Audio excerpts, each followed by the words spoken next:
Salam sehat, salam damai sejahtera, selamat bergabung kembali dalam layanan Misbah Keluarga.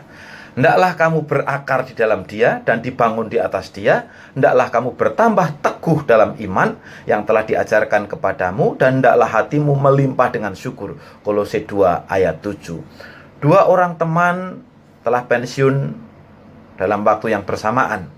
Mereka tinggal berdekatan karena mereka memiliki kegiatan yang mirip dan juga punya hobi yang sama, yaitu penggemar tanaman. Pak Simon menyiram tanamannya setiap hari dengan air yang sedikit, sehingga tanamannya pun tumbuh tidak gemuk seperti ini. Pak Samin menyiram tanamannya setiap hari dengan air yang melimpah, sehingga daun-daun dari tanamannya pun begitu rimbun seperti ini. Malam itu hujan lebat. Pagi harinya mereka bergegas menuju ke tanaman masing-masing. Heran, tanaman Pak Simon yang disiram hanya dengan air yang secukupnya tidak rusak, malah kelihatan tambah kuat dan bertambah segar. Sedangkan tanaman Pak Samin rusak. Tanamannya pada tumbang dan akarnya pun pada lepas dari tanah.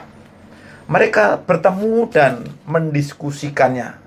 Pak Samin bertanya, "Pak Simon, tanaman saya lebih banyak mendapat asupan air setiap hari daripada tanamanmu, bahkan berlebihan.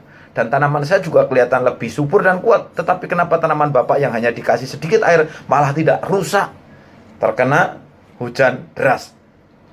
Pak Simon menjawab, "Begini Pak Samin, sengaja saya memberikan makanan kepada tanaman saya ini secukupnya saja. Biar selebihnya dia berusaha sendiri.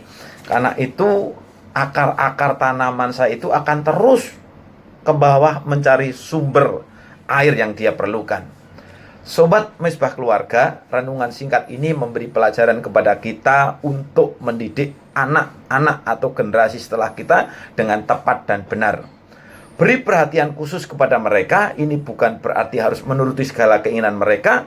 Beri kesempatan kepada mereka untuk mengembangkan diri, menemukan sumber hidup yang dia perlukan itu.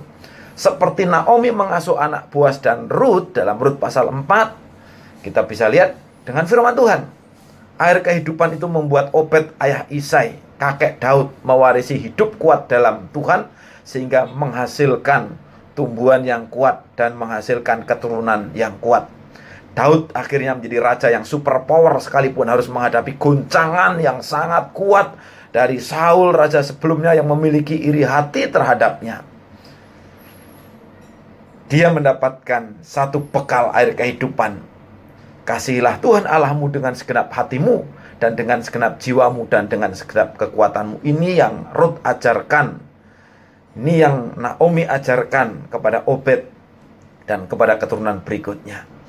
Ini juga yang dipegang oleh Yesus sebagai tunas Daud, yang menjadikan air hidup ini sebagai hukum yang utama dan terutama.